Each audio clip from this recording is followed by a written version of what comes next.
चलिए बाबू लोग, आज हम लोग क्लास 10 के एक्सरसाइज 14.3 पढ़ेंगे, जिसमें हम लोग को पढ़ना है माध्यक के बारे में। किसके बारे में? माध्यक के बारे में।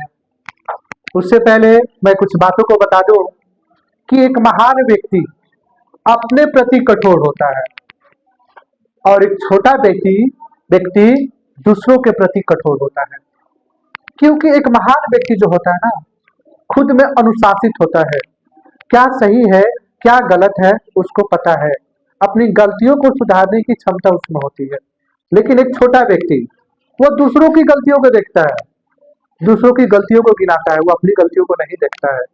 इसीलिए बाबू, आप अपने प्रति अनुशासित होइए, अपने को सुधारिए, दूसरों को सुधारने की इच्छा न रखिए। चलिए हम लोग अपने चैप्टर पे आते हैं। इसमें हम लोग को आज देखना है माध्यक। माध्यक होता क्या है, सबसे पहले इसके बारे में हम लोग देखेंगे। देखिए बाबू, माध्यक को हम लोग दो तरीका से निकालेंगे, एक वर्गीकृत और एक अवर्गीकृत। अवर्गीकृत आंकड़ों का माध्यक। तो बाबू इसको हम दो तरीका से निकालेंगे, बताएंगे आप थोड़ा देर में। और एक होता है वर्गीकृत आंकड़ों का माध्यक। देखिए बाबू, आपके परीक्षा में दे दिया जाएगा संख्या, जैसे कि 4, 6, 8, 7, 9, 5, 4 ऐसे संख्या दे दिया जाएगा और कहेगा कि बाबू इसका माध्यक निकालो। क्या निकालो? माध्यक निकालो। तो सबसे पहले हम इसमें जो है वो संख्या दिया गया है काउंट करते हैं। क्या करते हैं? काउंट करते हैं। 1, 2, 3, 4, 5, 6, 7 कै गो है? 7 गो है। उसके बाद हम इसको आरोही क्रम में सजा देते हैं, आरोही या अवरोही, जिसमें आप सजाना चाहें सजा सकते हैं। आरोही क्रम में, आरोही क्रम में क्या होता है? आरोही क्रम का मतलब क्या होता है? बढ़ते क्रम। सबसे छोटा देखिए कौन सा है? 4 है। 4, फिर 4, उसके बाद 5, 6, 7, 8, 9, यही ना है आरोही क्रम में सजाने के पास। टोटल संख्या क्या गो है? 7। क्या होता है? सम संख्या या विषम संख्या? क्या होता है? विषम संख्या। अगर विषम संख्या में दिया रहे और इसका माध्यक निकालना हो, क्या निकालना हो? माध्यक निकालना हो, इसका फॉर्मूला होता है n + 1/2। क्या होता है? n + 1/2। n क्या है? 7 है। 7 + 1/2 यानी कि 8वां पद। कौन सा पद? 8/2। अब इसको हम कटा देंगे तो यह कौन सा पद आ जाएगा बाबू? चौथा पद। तो देखिए इसमें चौथा पद कौन सा है? 1, 2, 3, 4। चौथा पद हमारा कौन सा है? 6। यानी कि हमारा आंसर क्या हो जाएगा बउआ? 6 हो जाएगा। बोले किसी कोई दिक्कत? सीधी सी बात है, जो संख्या दिया गया आरोही क्रम में सजा देंगे, पदों की संख्या गिन लेंगे, कोई दिक्कत यहाँ तक। उसके बाद माध्यक निकालना है। अगर विषम में है, अगर विषम में है, क्या वो टोटल 7। 7 क्या होता है? विषम होता है। तो विषम में है तो इस फॉर्मूला का यूज करेंगे। अब आपके दिमाग में आएगा कि सर सम में रहे तो क्या करेंगे, है ना? तो देखिए अब एक और बनाते हैं, जैसे कि 2, 8, 6, 4, 3, 1। अब यहाँ पर देखिए इसको हम आरोही क्रम में सजा लेते हैं, आरोही क्रम में। इसको वर्गीकृत में नहीं रखेंगे, ठीक है? अवर्गीकृत है आरोही क्रम में सजाने पर। तो देखिए यहाँ पर सबसे छोटा 1, 2, 3, 4, 6, 8। यहाँ पर n की संख्या क्या है? 6 है। कोई दिक्कत? और 6 क्या होता है? सम संख्या या विषम संख्या? सम संख्या। यहाँ पर लिख देंगे सम संख्या। अब आइए, अगर सम संख्या रहे और माध्यक निकालने के लिए बोले तो हम क्या करेंगे? n/2 + n/2 + 1/2 कर लेंगे। बोले कोई दिक्कत है? किसी को दिक्कत? अब आइए, n क्या है? 6/2 प्लस, ठीक है, यहाँ पर आ जाइए 6/2 + 1/2, ठीक है, वह पद। अब यहाँ पर इसको कटा लेंगे 3, ये हो जाएगा 3 + 1, ठीक है, /2 वह पद, ठीक है। अब तीसरा पद कौन सा हुआ? अभी इसको और ऐड कर लेते हैं, 3 और चौथा /2, ठीक है, वह पद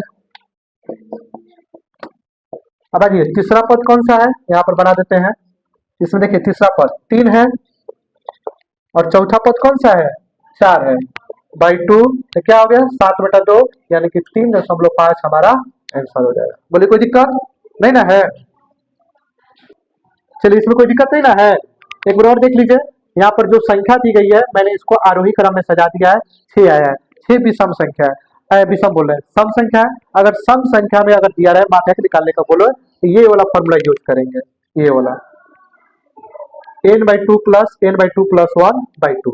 n का मान 6 है, 6 रखती है, n का मान 6 रख दिए, कटा दिए 3 आया, इसको कटा दिए 3 और 1 4 हो गया है। अब देखिए तीसरा पद हमारा कौन सा है, 3 है तो 3 लिख दिए।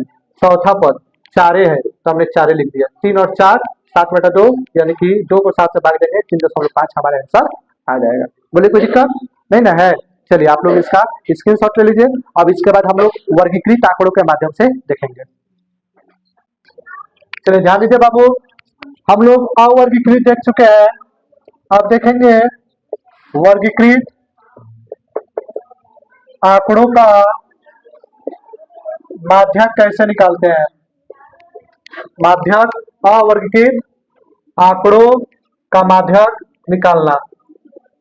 देखिए बाबू, अवर्गीकृत में दिया रहेगा तो उसका माध्यक कैसे निकालते हैं, तो उसका माध्यक का फॉर्मूला होता है, माध्यक का फॉर्मूला होता है L plus n/2 minus CF/F into H, जहां L क्या होता है, तो देखिए L आपका हो जाएगा माध्यक वर्ग की निम्न सीमा।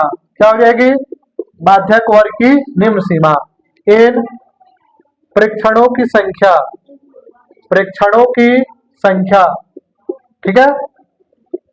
उसके बाद है CF, तो CF देखिए बाबू क्या होता है, माध्यक वर्ग की संचयी बराबरता, माध्यक वर्ग की संचयी बराबरता।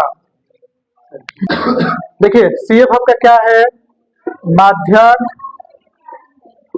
वर्ग के ठीक पहले वर्ग की संचयी बराबरता, संचयी बराबरता, ठीक है। माध्यक वर्ग की ठीक पहले वर्ग की संचयी बराबरता।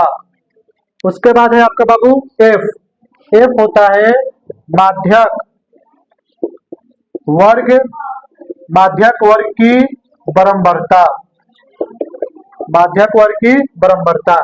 H आपका हो जाएगा वर्ग माप, क्या हो जाएगा, वर्ग माप, यानी कि दोनों के बीच का अंतर हम लोग लिख देंगे। कोई दिक्कत? चलिए बाबू ध्यान दीजिए, इसके पहले जैसे हम लोग देखे थे कि बहुलक वर्ग में कि L कैसे निकाला जाता है, तो उसमें हम लोग देखते थे कि सर्वाधिक बराबरता वाला वर्ग जो होता था उसी का निम्न सीमा हम लोग ले लेते थे। लेकिन इसमें L लेने के लिए आपको संचयी बराबरता निकालना होगा। जब संचयी बराबरता निकाल लेंगे तो उसी का जो वर्ग होगा ना, उसका जो माध्यक वर्ग हो जाएगा उसी का हम L लेंगे। इसका जब हम एक क्वेश्चन बना के देखते हैं उसके बाद हम लोग देखेंगे। चलिए हम इसको एक क्वेश्चन पे आते हैं, उसके बाद हम इस चीज को देखेंगे कि कौन चीज कैसे सेट किया जाएगा। एक नॉर्मल अलग सा क्वेश्चन बना के देखते हैं, ठीक है। चलिए चलिए ध्यान दीजिए बाबू लोग, अभी तक हम लोग देखे थे कि माध्यक का क्या फॉर्मूला होता है, और हम बोले कि एक एग्जाम्पल देख के देखा जाए कि कैसे माध्यक निकाला जाता है। तो चलिए यहाँ पर एक क्वेश्चन दिया गया है और हम यहाँ पर अब इसको बनाने के लिए सबसे पहले संचयी बराबरता निकालेंगे। कैसे निकालते हैं संचयी बराबरता, तो संचयी बराबरता को बराबरता से ही निकाला जाता है।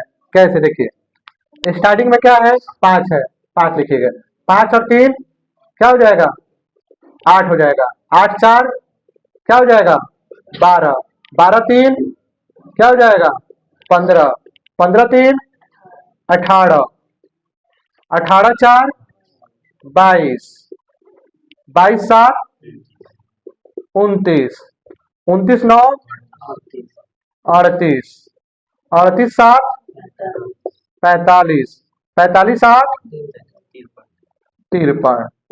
अब देखिए ये सही है या गलत है, ये जो 53 आया है सही है गलत है, तो हम बराबरता को जोड़ते हैं। अगर बराबरता 53 है तो यानी कि सही बनाया है।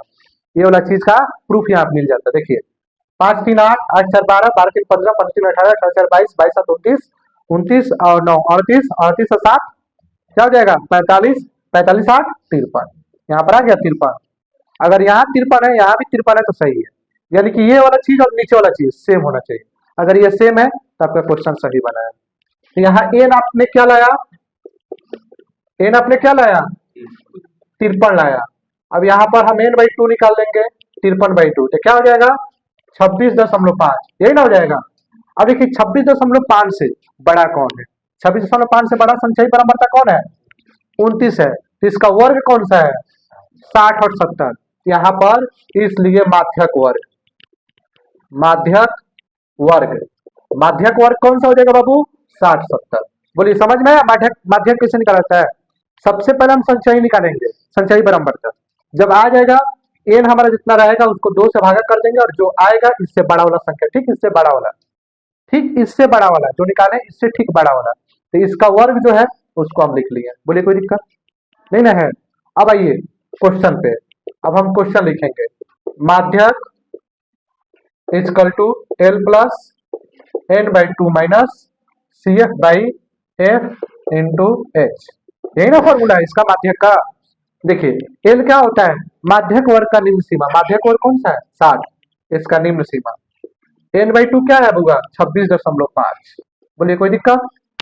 अब सी एफ चाहिए, यहाँ पर सी एफ कौन सा होगा तो माध्यक वर्ग का, माध्यक वर्ग का ठीक पहले वर्ग का संचयी परम्परता, माध्यक वर्ग का ठीक पहले वर्ग का संचयी परम्परता कितना है 22। और हमको चाहिए एफ, तो एफ क्या हो जाएगा तो माध्यक वर्ग का परम्परता, माध्यक वर्ग का परम्परता। एफ का मतलब क्या होता है फ्रीक्वेंसी यानी परम्परता, तो माध्यक वर्ग की परम्परता क्या है 7। बोलिए कोई दिक्कत। उसके बाद है एच, तो देखिए दोनों के बीच का डिफरेंस क्या है 10 है, तो 10 लिख लीजिए। बोलिए किसी को कोई दिक्कत यहाँ तक, यहाँ तक समझ में आ गया तो आप आराम से बना सकते हैं, कोई दिक्कत नहीं। समझे, जो था यहीं पर था कि भाई कौन चीज कहाँ से आएगा, समझे। अब आइए सोल्यूशन कर लेते हैं। 60 प्लस 26.5 में से 22 घटा लेंगे तो 4.5 बाई 7 गुना 10, डिसमल हटेगा 0 जाएगा, 0 से 0 कट गया, ये आ गया 60 प्लस 45 बटा 60, ये हो गया 60 प्लस 7 को 45 से भागा कर दीजिए, तो ये आ जाएगा आपका 7 छक 42 3.04, ये हो जाएगा 6.4, क्या हो जाएगा 6.4, ये आपका हो जाएगा 66.4। बोलिए कोई दिक्कत यहाँ तक नहीं ना। चलिए ये आपका आ गया आंसर। बोलिए किसी को दिक्कत माध्यक निकालने में, बहुलक आपने देख चुका है, माध्य आपने देख चुका है और माध्यक निकालने का भी तरीका हमने बता दिया। अब हम लोग चलेंगे चैप्टर पे। चलिए इसका आप लोग स्क्रीनशॉट ले लीजिए। वीडियो अच्छा लगा हो तो लाइक शेयर और सब्सक्राइब कीजिए। बहुत बहुत धन्यवाद।